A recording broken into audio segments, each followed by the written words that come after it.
are starting with class 10th ICSE economics application. Unit first में हमें demand and supply के basic concepts पढ़ने हैं, जिसमें हमारे 3 चैप्टर्स है, elementary theory of demand, elasticity of demand and theory of supply. So we are starting with the first chapter, that is elementary theory of demand, and we will cover the complete chapter in detail. First topic is we need to understand the meaning of demand.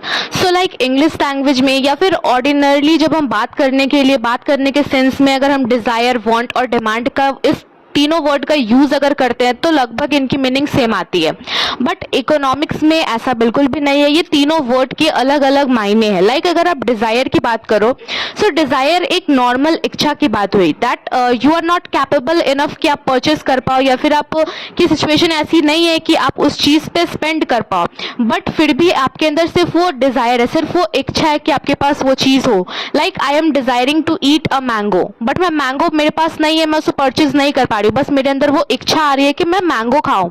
So that is desire. Desire is basically a mere wish to have a commodity.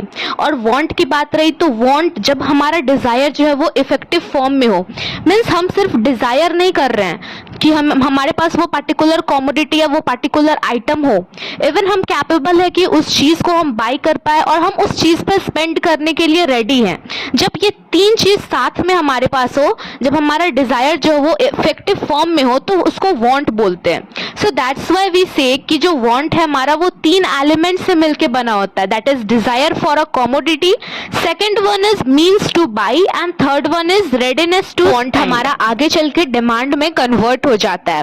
Want हमारा demand में तब convert होता है अगर कोई person जो है वो स्पेसिफिक क्वांटिटी किसी आइटम का परचेज कर रहा है एट अ पर्टिकुलर प्राइस, और उसमें टाइम पीरियड भी इन्वॉल्व है। टाइम पीरियड कहने का मतलब पर डे उस क्वांटिटी को ले रहा है, पर वीक ले रहा है, पर मंथ ले रहा है, या फिर जितना भी वो ले रहा है, अगर उसमें टाइम पीरियड इन्वॉल्व है, पर्टिकुलर प्राइस उसमें इन्वॉल्व है और स्पेसिफिक क्वांटिटी इन्वॉल्व है, then that is the demand. For example अगर आप देखो, अगर मान लो कि किसी घर में 3 लीटर दूध जो है वो पर डे लिया जाता है एट द रेट ऑफ ₹40 पर लीटर, सो इसमें आपका स्पेसिफिक क्वांटिटी भी है, पार्टिकुलर प्राइस भी है और एक पार्टिकुलर टाइम पीरियड भी गिवन है।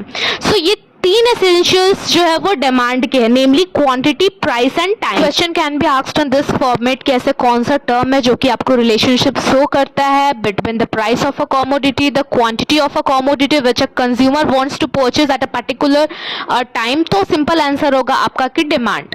नाउ फीचर्स ऑफ डिमांड, तो डिमांड के बेसिकली 4 फीचर होते हैं, specific quantity, price, time and market. Specific quantity definitely because जो कंज्यूमर है वो कितना डिजायर्ड क्वांटिटी में उस पर्टिकुलर कमोडिटी को परचेज करना चाहता है, और ये कोई अप्रोक्सीमेशन वैल्यू नहीं हो सकती, ये हमेशा नंबर्स में एक्सप्रेस्ड होती है ये क्वांटिटी। लाइक जैसे कि हमने एग्जांपल अभी देखा था 3 litres of milk per day, so ये आप देख रहे हो ये नंबर में है, क्वांटिटी एकदम क्लियर है, दैट इज 3 लीटर्स, यहाँ पे कोई भी अप्रोक्सीमेशन का बात नहीं है। Next is price, so demand हमेशा प्राइस के साथ आता है। सो कंज्यूमर है वो हमेशा रेडी रहता है कि इस पर्टिकुलर प्राइस में मुझे इस पर्टिकुलर कमोडिटी को परचेस करना है। टाइम, बिकॉज जो हमारा डिमांड है वो रेफर करता है डिमांड पर यूनिट टाइम। सो जो हमारा डिमांड है वो पर्टिकुलर टाइम के साथ क्या है, मीन्स वो डिमांड हमारा पर डे के हिसाब से है, पर मंथ के हिसाब से है, पर वीक के हिसाब से है। जैसे कि हमने एग्जाम्पल में देखा था कि 3 litres of milk per day at the rate of ₹40 पर लीटर, तो यहाँ पे भी आपने देखा था कि पर डे के हिसाब से था वो हमारा time period. Next is market.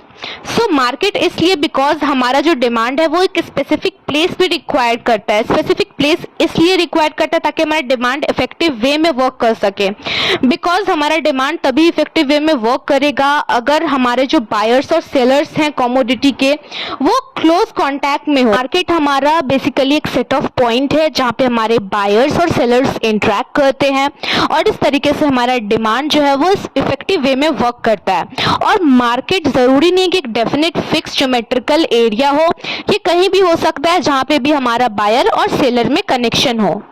Next is types of demand. So first is joint demand, second is composite demand, third is direct demand, fourth is derived demand and fifth one is competitive demand. Joint demand का उसके name से ही मिलता जुलता definition है कि जब एक commodity का ज्वाइंटली डिमांड हो विद सम अदर कमोडिटी, तो उसको जॉइंट डिमांड कहते हैं। अगर एक पार्टिकुलर वांट को सेटिस्फाई करने के लिए हमें दो या दो से ज़्यादा गुड्स रिक्वायर्ड हो रहे हैं, वो भी साथ में, तो ऐसे डिमांड हमारे जॉइंट डिमांड के अंडर आते हैं। जॉइंट डिमांड को हम लोग कॉम्प्लीमेंट्री डिमांड भी बोलते हैं।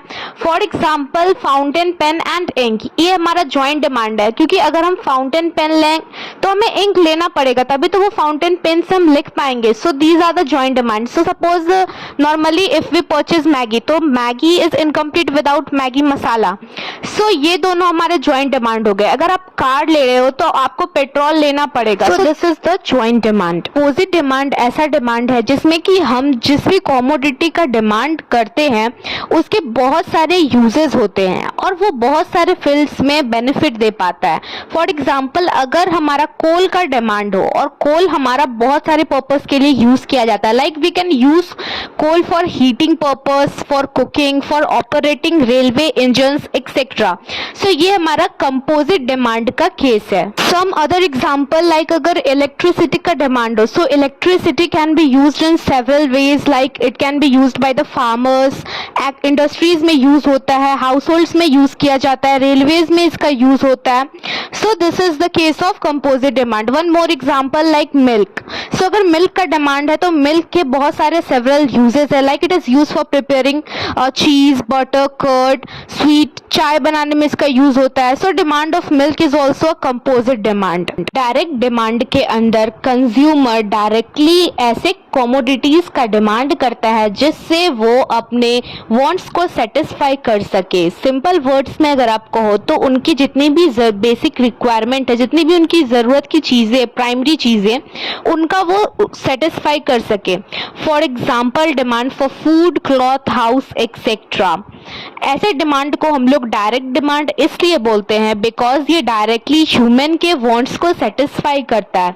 डायरेक्ट डिमांड को हम लोग ऑटोनॉमस डिमांड भी बोलते हैं बिकॉज ये दूसरे कमोडिटीज के डिमांड पे डिपेंड नहीं करता, ये उनसे इंडिपेंडेंट है। So it is like completely you can say opposite to the composite demand. Derive demand के अंदर ऐसे चीज का डिमांड आता है जिसका कि यूज करके हम ऐसे गुड्स को प्रोड्यूस करते हैं जिसकी कि हमें एक्चुअल में जरूरत है, इसी को हम लोग डिराइव डिमांड कहते हैं। फॉर एग्जाम्पल अगर साइकिल फैक्ट्री में वर्कर्स का डिमांड है, सो that is the derive demand, क्योंकि जो वर्कर्स है वो साइकिल के प्रोडक्शन में हेल्प करेंगे, बट वो हमारा डिराइव डिमांड हुआ क्योंकि जो हमारा प्रोडक्शन ऑफ साइकिल्स है वो हमारा डायरेक्ट डिमांड है और डिराइव डिमांड जो है वो हमारे डायरेक्ट डिमांड को सेटिस्फाई कर रहा है। डिराइव डिमांड जो है वो लेस इलास्टिक है then autonomous demand. So let's understand this with the help of examples. Demand for house जो है वो डायरेक्ट डिमांड है, बट जो हाउस बनाने में जो आपकी अदर डिमांड्स की ज़रूरत है जैसे कि ब्रिक्स हो गया, सीमेंट हो गया, आयरन हो गया, वुड हो गया, ये सब आपके डिराइव डिमांड है जो कि आपके डायरेक्ट डिमांड को फुलफिल करने में आपकी हेल्प करेगा। सो अगर जो डायरेक्ट डिमांड है जैसे कि हाउस का जो डिमांड है वो ही चला गया तो जितने भी इसके डिराइव डिमांड है जो कि उससे अराइज हुए हैं डायरेक्ट डिमांड से वो भी चले जाएंगे। Like demand for factors of production जैसे कि लेबर्स का वर्क कम हो जाएगा, सीमेंट का बिकना कम हो जाएगा, आयरन, ब्रिक्स, ये सब में भी कमी आ जाएगी अगर हमारा डायरेक्ट डिमांड जो है वो अफेक्टेड हुआ। Next is competitive demand. So इसमें दो कमोडिटीज की बात होती है जो कि एक दूसरे के क्लोज सब्स्टिट्यूट होते हैं। क्लोज सब्स्टिट्यूट कहने का मतलब है कि अगर आप उस कमोडिटी के जगह पे कोई जो दूसरा उसका क्लोज सब्स्टिट्यूट है उसको यूज कर लो तो ज्यादा कुछ फर्क नहीं पड़ेगा। सो ऐसे को हम लोग क्लोज सब्स्टिट्यूट बोलते हैं। सो जब दो कमोडिटी है वो एक दूसरे का क्लोज सब्स्टिट्यूट है, सो ऐसे कंडीशन में अगर एक कमोडिटी का क्वांटिटी का डिमांड इंक्रीज हो जाता है तो दूसरे का जो कि उसका क्लोज सब्स्टिट्यूट है उसका ऑलरेडी डिमांड जो होगा वो रिड्यूस हो जाएगा। फॉर एग्जाम्पल अगर कॉफी के डिमांड में इंक्रीज आती है तो इस कारण से जो टी का डिमांड है वो डिक्रीज हो जाएगा। सिमिलरली अगर फिश के डिमांड में चेंजेस आता है तो वो चेंजेस जो है वो मीट के डिमांड में डेफिनेटली इफेक्ट करेगा। सो यही कॉम्पिटिटिव डिमांड का कनेक्शन होता है। We need to define the demand for a commodity from individual point of view as well as from market point of view. So individual point of view की बात रही, so individual demand ऐसा demand होता है for a commodity जो कि एक ही individual consumer करता है या फिर किसी एक इंडिविजुअल हाउस होल्ड के द्वारा किसी एक पार्टिकुलर कमोडिटी के लिए जितना डिमांड किया जाता है वही है इंडिविजुअल डिमांड। और इंडिविजुअल डिमांड जो है हमारा वो एक इंडिविजुअल करता है जो कि उस कमोडिटी को बाई करना चाहता है एट अ गिवन प्राइस, जिस भी प्राइस तो वो बाई करना चाहता है during a given period of time, वही होता है हमारा individual demand. So you will define the individual demand as the quantity of a commodity that an individual is willing to buy at a given price during a given period of time is called individual demand. Market demand is the total demand for a commodity that all the consumers or households are willing to buy at a given price during a given period of time. So market demand overall demand को cover करता है कि किसी भी particular commodity के लिए overall जो market में demand क्या है, कितने सारे consumers जो है उनका उस particular commodity को लेके total जो उसका demand है वो कितना आ रहा है. Suppose अगर sugar का price per kg के हिसाब से 30 है, तो जब 30 है तो मान लो कोई एक कंज्यूमर है जो 1 केजी ले रहा है पर मंथ, बट दूसरा कंज्यूमर जो है वो 2 केजी ले रहा है पर मंथ, तीसरा कंज्यूमर जो है वो 3 केजी पर मंथ ले रहा है. सो अपनी अपनी क्वांटिटी जो है वो वेरी कर रही है पर्सन टू पर्सन. तो मार्केट डिमांड क्या होगा, तो कंज्यूमर ए का जो डिमांड था प्लस कंज्यूमर बी का जो डिमांड था प्लस कंज्यूमर सी का जो डिमांड था, तीनों का जब हम टोटल कर देंगे that is 1 KG plus 2 KG plus 3 KG, तो जो 6 केजी हमारा आ रहा है वही हमारा मार्केट डिमांड है. होप आपको ये एग्जांपल के साथ समझ में आया होगा. क्लियरली जैसे मैंने आपको शुगर का बताया, यहाँ पे स्लाइड में दिया हुआ है ऑरेंजेस का एग्जांपल. सो आप बस शुगर की जगह ऑरेंजेस को प्लेस करके देख लेना. Next is demand schedule. Demand schedule हमें इंफॉर्मेशन देगा on price and quantity demanded. ये हमें बताएगा कि कैसे डिफरेंट प्राइसेस पे जो कमोडिटी का डिमांड है वो वेरी कर रहा है, कैसे उसकी क्वांटिटी भी वेरी कर रही है प्राइसेस के साथ at particular given period of time. और ये डिमांड शेड्यूल हमें दो टाइप्स में देखने को मिलेंगे. एक होगा हमारा इंडिविजुअल डिमांड शेड्यूल और दूसरा होगा हमारा market demand schedule. Individual demand schedule में बेसिकली आपको देखने को मिलेगा डिमांड फॉर अ कमोडिटी जो कि एक पार्टिकुलर इंडिविजुअल हाउस होल्ड करता है, और वो डिमांड कब, जब डिफरेंट प्राइसेस हो उस पार्टिकुलर कमोडिटी के एट अ गिवन टाइम. सो अगर आप सारे अदर लेबल्स इक्वल रखो और आप सिर्फ प्राइस और क्वांटिटी के बेसिस पे जज करो तो आपको देखने को मिलेगा कि प्राइस और जो डिमांड है कि इतने क्वांटिटी में चाहिए, उन दोनों में इनवर्स रिलेशन होगा. कहने का सही, अगर आप प्राइस को बढ़ा रहे हो तो आपको जो डिमांड है उसमें डिक्रीजमेंट देखने को मिलेगी, और वहीं अगर आप प्राइस को कम कर रहे हो तो जो डिमांड है उस पार्टिकुलर कमोडिटी का बाय इंडिविजुअल वो इंक्रीज हो जाएगा. 1.1 में देखोगे कि जो हाउस होल्ड है वो ज्यादा शुगर डिमांड कर रहा है एट लोअर प्राइस और अदर थिंग्स जो है वो इक्वल है. ठीक है, क्योंकि यहाँ पे पर मंथ का डाटा निकल रहा है कि पर मंथ अगर प्राइस हमारी 30 है तो उस टाइम पे डिमांड कितना होगा. सो अगर आप देखो तो जब प्राइस ₹30 पर केजी है तो वो इंडिविजुअल सिर्फ 1 केजी शुगर डिमांड कर रहा है, और वहीं पे ₹29 पर केजी है तो वो 2 केजी डिमांड कर रहा है. 28 रुपीज पर केजी है तो वो 3 केजी डिमांड कर रहे हैं, सो ऑन. तो धीरे धीरे जैसे जैसे प्राइस कम करते जा रहे हो जो क्वांटिटी ऑफ डिमांड है शुगर की वो बढ़ती जा रही है, और इसी तरीके से हमें प्राइस और डिमांड का इनवर्सली रिलेशन देखने को मिल रहा है. डिमांड शेड्यूल हमें बेसिकली आइडिया देता है कि ओवरऑल इन द मार्केट जितने भी इंडिविजुअल हाउस होल्ड प्रेजेंट है वो एक गिवन कमोडिटी का कितना क्वांटिटी डिमांड कर रहे हैं एट डिफरेंट प्राइसेस. तो इसको हम समझते हैं with the help of example. यहाँ पे आप टेबल 1.2 देख रहे होगे मार्केट डिमांड शेड्यूल का. यहाँ पे आपको प्राइस ऑफ शुगर दिख रहा होगा कि शुगर का प्राइस कितना है पर केजी के हिसाब से, और इसमें आपको 3 कंज्यूमर देखने को मिल रहे होंगे, कंज्यूमर ए, बी एंड सी, जो कि मार्केट में है और वो डिमांड कर रहे हैं. तो इसमें आपको डिफरेंट उनके इंडिविजुअल डिमांड दिख रहे हैं, जैसे कि आपको कंज्यूमर ए का इंडिविजुअल डिमांड दिख रहा है प्राइस के हिसाब से, और कंज्यूमर बी का इंडिविजुअल डिमांड आपको दिख रहा है प्राइस के हिसाब से पर मंथ. कंज्यूमर सी का भी आपको डिमांड दे रखा है कि पर मंथ कितने केजी वो शुगर लेता है. तीनों कंज्यूमर ए, बी, सी का अगर आप सम कर दो इनके डिमांड्स को तो आपका ओवरऑल मार्केट डिमांड निकल के आ जाएगा.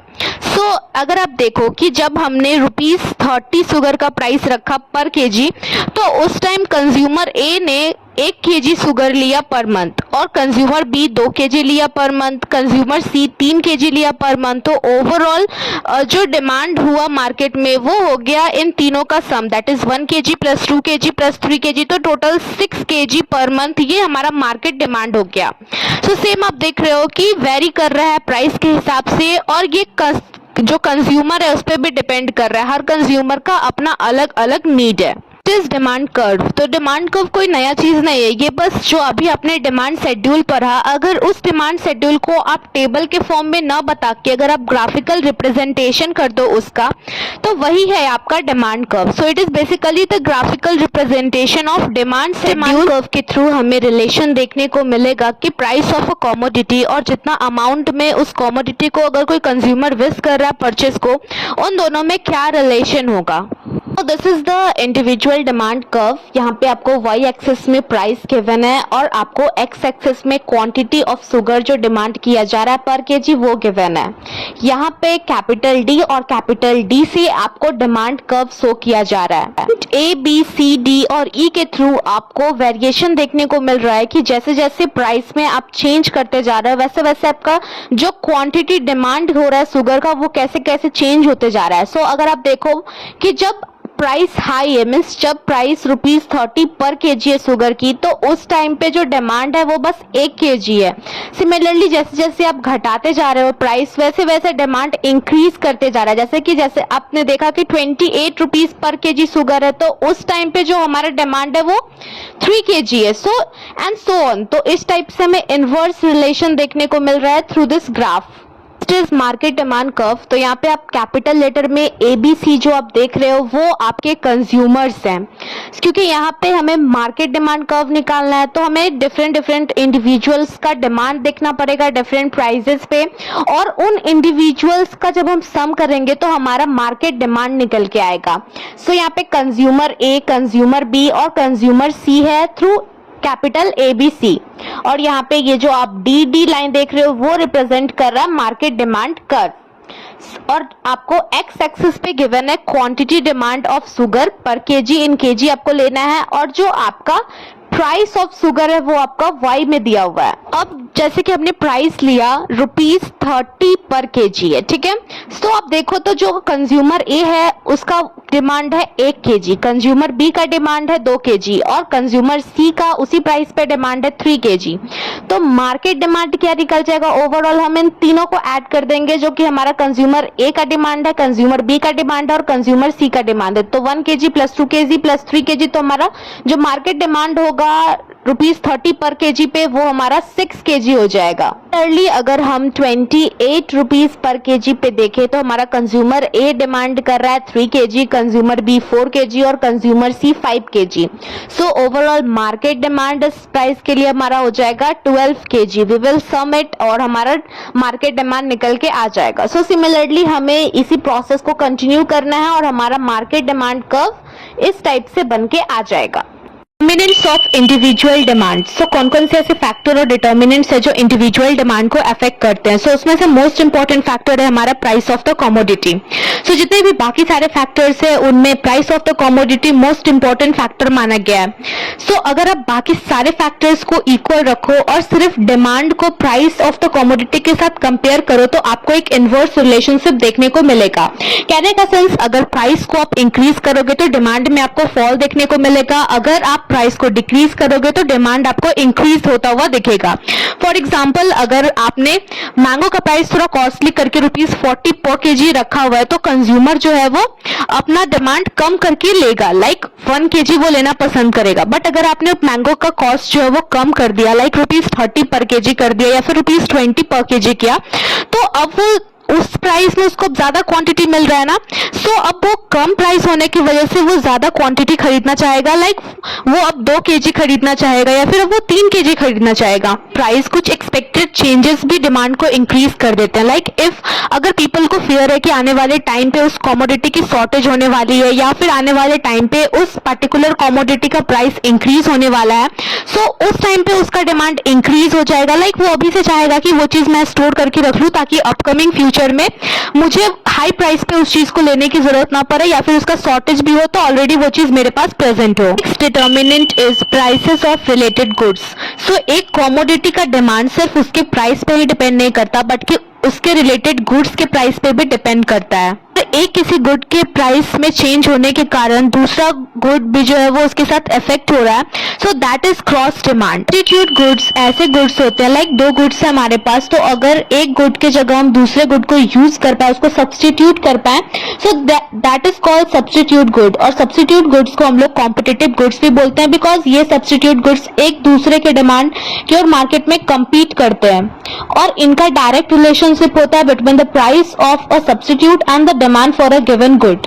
Example, if we are taking the example of coffee and tea, so अगर कॉफी के प्राइस में इंक्रीज होगा तो जितने भी कंज्यूमर्स कॉफी को यूज करते थे वो अब मूव कर जाएंगे टी की ओर, क्योंकि जो कॉफी का कॉस्ट है वो हाई हो गया, तो जो भी कंज्यूमर्स कॉफी परचेज कर रहे थे अब वो उसको पीना पसंद नहीं करेंगे, बिकॉज टी उसके कंपैरिजन में सस्ती है, तो वो लोग अब टी पीना पसंद करेंगे, so they will move towards the T.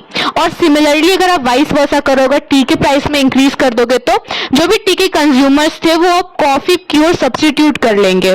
Complementary goods ऐसे गुड्स होते हैं जिनका कि साथ में यूज किया जाता है, ज्वाइंटली उनका यूज किया जाता है ताकि वो एक पार्टिकुलर वांट को सेटिस्फाई कर सके। For example like T and sugar, bread and butter. Bread और बटर में आप सिर्फ ब्रेड नहीं खा सकते हो ना अकेले, उसके लिए आपको बटर या फिर जैम लेना पड़ेगा। और टी एंड शुगर में you can drink a tea without sugar. So ये सब ज्वाइंट डिमांड मोस्टली है, तो इनका साथ में यूज किया जाता है ताकि वो एक पार्टिकुलर वांट को सेटिस्फाई कर सके। More important point is that an increase in the price of a complementary goods lead to a decrease in the demand for a given good and vice versa. So let's see this point with the help of example. Suppose milk का price जो है वो rise कर गया, तो milk का जो demand है प्राइस राइज करने की वजह से उसके डिमांड में कमी आ गई, और मिल्क का हम यूज करते हैं for making tea, so indirectly आप कहो कि जो टी है उसका भी डिमांड में फॉल आ जाएगा up to some extent. So since in this way a rise in the price of complementary good, that is milk, leads to the fall in demand for a given good tea. Let's see the difference between the substitute goods and complementary goods, and it is the most important topic. So meaning के basis पे इनमें क्या difference है, तो substitute goods ऐसे goods होते हैं जो कि one another के place पे use किए जा सके। For example tea and coffee, coke and Pepsi, जिनको कि substitute करना आसान है। Like टी के जगह पे कॉफी का यूज किया जा सकता है, कॉफी के जगह पे टी का यूज किया जा सकता है, कोक के जगह पे हम पेप्सी यूज कर सकते हैं, पेप्सी के जगह पे हम कोक यूज कर सकते हैं। और वहीं पे कॉम्प्लीमेंट्री गुड्स ऐसे गुड्स है जिनका कि ज्वाइंटली डिमांड किया जाता है ताकि वो एक पार्टिकुलर वांट को सेटिस्फाई कर सके। लाइक अगर if you have car then you need to buy petrol, अगर ब्रेड है तो आपको बटर लेना पड़ेगा, you can't eat bread alone, so butter नहीं तो जैम या कुछ भी ऐसे आपको कॉम्प्लीमेंट्री गुड लेने ही पड़ेंगे। Basis of demand substitute goods are competitive in nature, that is why they compete with each other in the market, and complementary goods have joint demand. Basis of relation with price, substitute goods, the demand for one good varies directly with the price of its substitute, like already we have seen this through the example of tea and coffee. And complementary goods, the demand for one good varies indirectly or inversely with the price of its complement, जो कि हमने already देखा कि जब milk का हमने example देखा तो कैसे मिल्क का प्राइस जब राइज किया तो फिर उससे इनडायरेक्टली जो है वो टी भी हमारा इफेक्ट हुआ।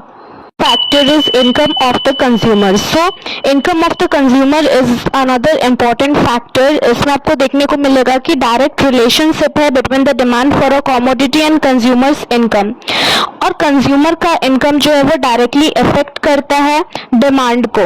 और इस चीज को समझने के लिए हमें दो चीजें जानना जरूरी है। Normal good and inferior good में क्या डिफरेंस है।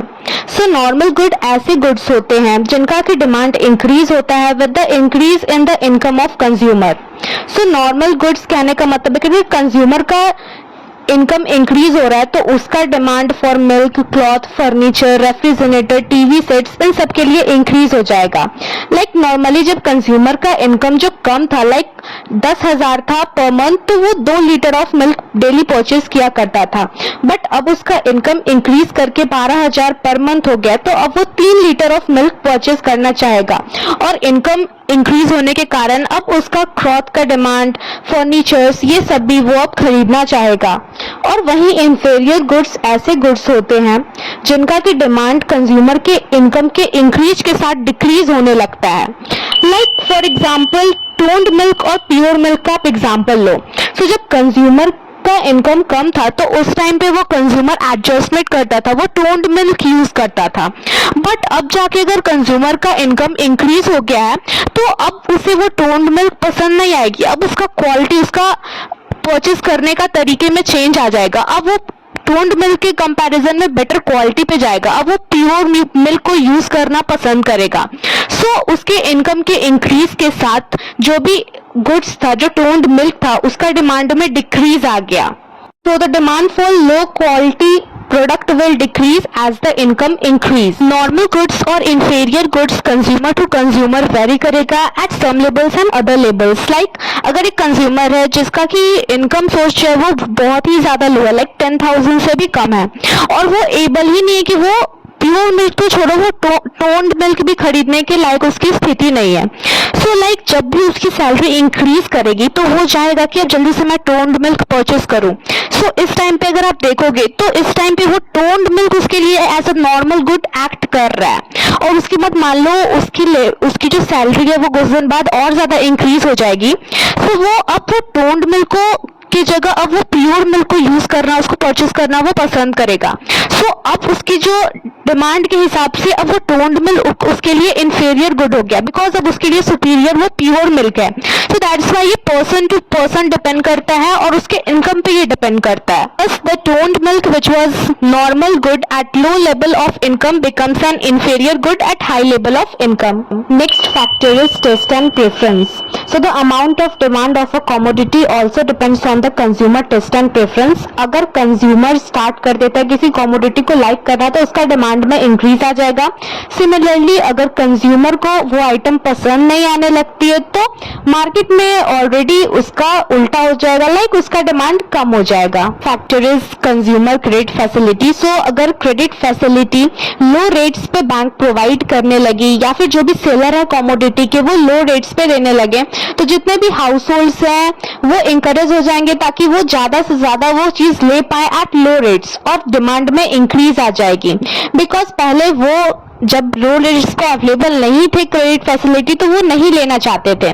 फॉर इंस्टेंस अगर आप देखो तो कार लोन्स अगर जो बैंक लो रेट्स पे और इजीली अवेलेबल करवा दे तो कार के डिमांड में इंक्रीज आ जाएगा। सिमिलरली अगर होम लोन्स को चीपर बना दिया जाए और लो रेट्स पे देने लगे सो रेसिडेंशियल हाउस का डिमांड इंक्रीज हो जाएगा। नेक्स्ट इज डिटर्मिनेंट्स और factors of market demand. So market demand overall total quantity of commodity जो कि मार्केट में जितने भी हाउस होल्ड्स या फिर कंज्यूमर्स प्रेजेंट है उन पे डिपेंड करता है। ये किसी पर्टिकुलर इंडिविजुअल पे डिपेंड नहीं करता, ये उस मार्केट में जितने भी इंडिविजुअल्स अवेलेबल है उनके टोटल डिमांड और टोटल क्वांटिटी पे वेरी करता है। सो जितने भी फैक्टर्स जो कि इंडिविजुअल डिमांड को अफेक्ट कर रहे हैं वो तो मार्केट डिमांड को अफेक्ट करेंगे ही, बल्कि मार्केट डिमांड जो कि कमोडिटी का है उसको कुछ और भी एक्सटर्नल फैक्टर्स जो है वो अफेक्ट करेंगे अदर देन दीज फैक्टर्स। सो हमें उनको एक्स्ट्रा में देखना है। Next factor is population. तो अगर पॉपुलेशन इंक्रीज होगा तो डिमांड भी इंक्रीज होगा, अगर पॉपुलेशन डिक्रीज होगा तो डिमांड भी डिक्रीज होगा। पॉपुलेशन इंक्रीज होने के कारण मार्केट डिमांड बहुत सारे कमोडिटीज का इंक्रीज हो गया। पॉपुलेशन को देखते हुए बहुत सारी बाहर की मल्टीनेशनल कंपनीज जो है वो इंडियन मार्केट में आना चाहती है उसकी पॉपुलेशन साइज को देखते हुए। साइज ऑफ पॉपुलेशन ही नहीं, पॉपुलेशन का कंपोजिशन भी हमारे डिमांड को अफेक्ट करता है। कंपोजिशन कहने का मतलब है कि पॉपुलेशन का distribution on the basis of sex, age etcetera. Like अगर पॉपुलेशन की कंपोजिशन में देखा जाए कि अगर फीमेल की संख्या ज्यादा हो गई पॉपुलेशन में सो डिमांड किस चीज का बढ़ेगा? ऑफ कोर्स फीमेल आइटम्स का, लाइक कॉस्मेटिक्स का, साड़ीज का या फिर फीमेल क्लॉथिंग का, जो भी फीमेल्स यूज करती है उसका डिमांड इंक्रीज चला जाएगा बिकॉज फीमेल पॉपुलेशन ज्यादा है। लाइक वाइज अगर चिल्ड्रन का पॉपुलेशन इंक्रीज हो गया तो डिमांड किसका बढ़ेगा? तो टॉयज, टॉफीज, इन सब का डिमांड इंक्रीज होने लगेगा। Factor is season and weather. So season और वेदर कंडीशन भी मेजर रोल प्ले करता है in affecting the consumers demand. For example अगर विंटर है सो वुलन क्लॉथ का डिमांड इंक्रीज हो जाएगा। इफ समर है तो फैंस, कूलर्स, इन सब का डिमांड इंक्रीज हो जाएगा। If rainy season is there तो अम्ब्रेला, रेनकोट, इन सब का डिमांड इंक्रीज हो जाएगा। और गवर्नमेंट पॉलिसी भी मेजर रोल प्ले करती है और वो अफेक्ट कर पाती है the demand for a particular commodity और कमोडिटीज। लाइक अगर गवर्नमेंट चाहती है कि वो किसी कमोडिटी का डिमांड रिड्यूस करे तो रिड्यूस करने के लिए उस पर टैक्स इंपोज कर दिया जाए, तो टैक्स इंपोज अगर कर दिया जाएगा तो उसका डिमांड ऑटोमेटिकली मार्केट में लोअर हो जाएगा। और अगर किसी कमोडिटी का प्राइस लोअर कर दिया जाए तो उसका डिमांड मार्केट में ऑटोमेटिकली इंक्रीज हो जाएगा। सो गवर्नमेंट ऐसा कर सकती है through subsidies. Tourist state of business, so prevalent business condition किसी कंट्री में कैसा है वो भी अफेक्ट करता है लेवल ऑफ डिमांड को। फॉर एग्जाम्पल, अगर बूम पीरियड चल रहा है तो मार्केट डिमांड जो होगा वो इंक्रीज होगा, बट अगर डिप्रेशन पीरियड चल रहा है किसी भी कंट्री में तो लेवल ऑफ डिमांड डाउन होगा। डिस्ट्रीब्यूशन ऑफ इनकम पे भी डिपेंड करता है डिमांड, क्योंकि अगर पुअर पीपल का पॉपुलेशन ज्यादा होगा तो ऑफ कोर्स पुअर पीपल का इनकम तो बहुत ज्यादा कम होगा। सो उस टाइम पे बेसिक नेसेसिटी ऑफ लाइफ का डिमांड ज्यादा होगा, क्योंकि वो बस उतनी चीजों को अफोर्ड कर पाएंगे जिससे कि वो कैसे भी करके अपना गुजारा कर पाए। और अगर रिच पीपल का पॉपुलेशन इंक्रीज हो तो ऑफ कोर्स रिच पीपल के पास तो normal necessities of life already है, so they will focus on buying luxury items. So government को इनइक्वालिटी ना हो, इनइक्वालिटी को कम करने के लिए कि दोनों बराबरी पे रहे, ड्यूरियस गुड्स के डिमांड को लोअर कर देती है और एसेंशियल और कंफर्टेबल गुड्स के डिमांड को इंक्रीज कर देती है। Next is law of demand. So law of demand हमें स्टेट करता है inverse relationship between price and quantity demanded of a commodity. So ये हमें इनवर्स रिलेशनशिप बताता है कि अगर हम अदर फैक्टर्स को इक्वल रखें और सिर्फ प्राइस ऑफ अ कमोडिटी और डिमांड ऑफ अ कमोडिटी को हम कंपेयर करें तो हम पाएंगे कि जब प्राइस ऑफ अ कमोडिटी को हम इंक्रीज करते हैं, जब भी प्राइस इंक्रीज होगा तो डिमांड में फॉल आएगा, और जब प्राइस में फॉल आएगा तो डिमांड हमारा इंक्रीज करेगा। सो हमें एक बात नोट करनी है कि ये जो हमें लॉ ऑफ डिमांड है ये सिर्फ हमें डायरेक्शनल चेंज बता रहा है, ये हमें डिमांड में क्या चेंज आया उसका मैग्नीट्यूड नहीं बताता है। लाइक कहने का मतलब है कि एक कमोडिटी है, मान लो उसकी प्राइस 20% बढ़ गई, सो जो अब डिमांड में जो डिक्रीज आएगा वो जरूरी नहीं है कि 20% ही हो, 20% से वो ज्यादा भी हो सकता है, 20% से वो कम भी हो सकता है। सो लॉ ऑफ डिमांड एक क्वालिटेटिव कंसेप्ट है, वो बस एक क्वालिटेटिव आइडिया देता है कि अगर आपका प्राइस में इंक्रीज हो रहा है तो डिमांड में आपका कमी आएगा। सो एक चीज आपको इंपॉर्टेंट नोट करनी है कि लॉ ऑफ डिमांड आपको सिर्फ effect of change in price on demand बताता है, आपको ये बिल्कुल शो नहीं करता कि effect of change in demand on price क्या है। मार्शल और बिलास्ट दो इकोनॉमिस्ट हैं और इन्होंने अपने अपने खुद के लॉ ऑफ डिमांड के ऊपर अपनी डेफिनेशंस दी है। लाइक मार्शल के अकॉर्डिंग लॉ ऑफ डिमांड क्या था, तो the amount demanded increases with the fall in price and diminishes with the rise in price. और बिलास के according the law of demand states that other things being equal the quantity demanded per unit time will be greater, the lower price the smaller the higher price. Directly both of them are saying the same thing. To understand the explanation of this law through demand schedule, तो यहाँ पे आप देखोगे कि एक type आपका price दिखा रहा है और एक टाइप आपका क्वांटिटी डिमांडेड दिखा रहा है, और आपको यहाँ पे क्लियरली देखने को मिल रहा है कि कैसे आपका प्राइस का फॉल हो रहा है। लाइक आपका ₹10 से 8 हुआ, 6 हुआ, 4 हुआ एंड 2 हुआ, और वैसे वैसे आप देखोगे कि जैसे जैसे हमारा प्राइस लोअर हो रहा है उसी तरीके से हमारा जो क्वांटिटी डिमांडेड है वो इंक्रीज होते जा रहा है। तो आपको जो भी चेंज देखने को मिल रहा है इन क्वांटिटी डिमांडेड वो इंटायरली सिर्फ प्राइस ऑफ अ कमोडिटी के चेंज के कारण है। यहाँ पे अदर फैक्टर्स को हम कंसीडर नहीं कर रहे हैं, अदर फैक्टर्स आपके अनचेंज्ड है। Next is the diagrammatical explanation of law of demand. So figure 1.3 में अगर आप देखो तो आपको क्वांटिटी डिमांडेड यूनिट्स में दे रखी है, जिसमें कि आपका क्वांटिटी डिमांडेड आपको एक्स एक्सिस में शो किया गया है और प्राइस आपका वाई एक्सिस में शो किया गया है। कैपिटल डी आपका ये जो लाइन है वो आपका है डिमांड कर्व। डीडी कर्व जो है उसका स्लोप डाउनवर्ड है फ्रॉम लेफ्ट टू राइट, जो कि हमें इंडिकेट कर रहा है inverse relationship between price and demand. That is जब प्राइस हमारा इंक्रीज करेगा तो क्वांटिटी ऑफ डिमांड डिक्रीज होगा, प्राइस हमारा डिक्रीज करेगा तो क्वांटिटी ऑफ डिमांड इंक्रीज करेगा। Like you can see here कि जब प्राइस हमारा राइज किया फ्रॉम ₹8 to 10 पर यूनिट्स तो डिमांड हमारा डिक्रीज किया फ्रॉम 6 यूनिट्स टू 4 यूनिट्स, और जब हमारा प्राइस फॉल किया फ्रॉम 8 to 6 पर यूनिट्स तो डिमांड हमारा इंक्रीज किया फ्रॉम 6 यूनिट्स टू 8 यूनिट्स, जो कि आपका डायग्राम में ऑलरेडी बनाया हुआ है। और जो डाउनवर्ड स्लोप है डिमांड कर्व का वो हमें एक्सप्रेशन दे रहा है ऑफ लॉ ऑफ डिमांड, और लॉ ऑफ डिमांड हमें यही एक्सप्रेस करता था दैट जब प्राइस इंक्रीज होगा तो क्वांटिटी ऑफ डिमांड डिक्रीज करेगी, और जब प्राइस डिक्रीज करेगा तो क्वांटिटी ऑफ डिमांड इंक्रीज करेगी, और अदर फैक्टर्स इसमें अनचेंज्ड रहेंगे। Topic is exception to the law और हमारा पहला इसमें पॉइंट है गिवन गुड्स। तो गिवन गुड्स क्या होता है? तो गिवन गुड्स एक special kind of inferior good होता है, मीन्स लो क्वालिटी प्रोडक्ट होता है। और इसमें एक्सेप्शन ये इसलिए है बिकॉज गिवन गुड्स तो इंफीरियर है, बट जब इसका प्राइस राइज हो जाता है गिवन गुड्स का, तो कंज्यूमर्स इसको कंज्यूम करना इंक्रीज कर देते हैं। गिवन गुड्स का कंसेप्ट आपको एग्जांपल से ही समझ में आएगा। बुक में तो आपका ब्रिटिश वाला एग्जांपल दे रखा है, बट मैं आपको रियल लाइफ से कनेक्ट करके एग्जांपल बताती हूँ ताकि आपको इजीली समझ में आए। लाइक समझो हमारे घर के पास एक टिक्की वाला आता है, ठीक है। तो हम गए टिक्की वाले के पास और हमने पूछा कि कितने का प्लेट है, तो उसने बोला कि 20 रुपीज पर प्लेट है, ठीक है। तो मेरे माइंड में आया कि अगर मैं यही टिक्की रेस्टोरेंट में जाके खाऊंगी तो मुझे 30 प्लस प्राइस मिलेगा और यहाँ पे मुझे 20 में ही दे रहा है। तो मैंने उससे बोला कि हाँ 20 रुपीज है तो मुझे दे दो। फिर नेक्स्ट डे मान लो वही टिक्की वाला आया और अब मैंने उससे फिर से प्राइस पूछा, तो वो बोलेगा कि अब 2 रुपए प्राइस है। तो कहीं ना कहीं मेरे माइंड में डाउट आ जाएगा कि क्या तो वो कल वाली टिक्की ही फ्राई करके यूज कर रहा है, नहीं तो कुछ ना कुछ तो डिफेक्ट है उस टिक्की में, कुछ ना कुछ तो मिलावट है कि इतना कम हो गया। और ये शक जो मेरे माइंड में आया तो मैं अब उसे परचेज नहीं करूंगी। इसीलिए यहाँ पे दिया गया है कि जब भी इसका प्राइस राइज होगा सो कंज्यूमर इसका कंजम्पशन इंक्रीज करेंगे, बिकॉज ये तो ऑलरेडी एक पुअर क्वालिटी का प्रोडक्ट है, इंफीरियर गुड है। और जब इंफीरियर गुड का प्रोडक्ट थोड़ा मतलब प्राइस थोड़ा रेंज सही है तो हम परचेज भी करेंगे, बट अगर एक तो ऑलरेडी पुअर क्वालिटी और उसमें से और अगर प्राइस लोअर टू लोअर हो गया तो हम लोग उसके माइंड में कहीं ना कहीं डाउट आ जाएगा और हम उसे परचेज ही नहीं करेंगे। There is prestige goods. Law of demand जो है वो प्रेस्टीज गुड्स के केस में अप्लाई नहीं होता है। प्रेस्टीज गुड्स कहने का मतलब ज्वेलरी या फिर other luxury goods, for example precious cloth, high priced watch, AC cars etcetera. So ये जो एक्सेप्शन है इसको एक्सप्लेन किया था अमेरिकन इकोनॉमिस्ट वेबलन ने, और इनके अकॉर्डिंग जो डिमांड है प्रेस्टीज गुड्स की वो ज्यादा होती है जब उनकी प्राइस हाई होती है। अगर प्राइस हाई होती है तो जो भी रिच मैन है वो उसको डिस्प्ले करना चाहते हैं, वो चाहते हैं कि देखो मैंने ये वाला कार जो है वो मेरे पास है, जबकि वो इतनी कॉस्टली आइटम वो शो ऑफ कर पाएंगे। सो उनके अंदर जो इच्छा है कि ये रेयर आइटम मेरे पास हो ये और बढ़ जाती है, तो इसलिए जो डिमांड है वो इंक्रीज कर जाता है।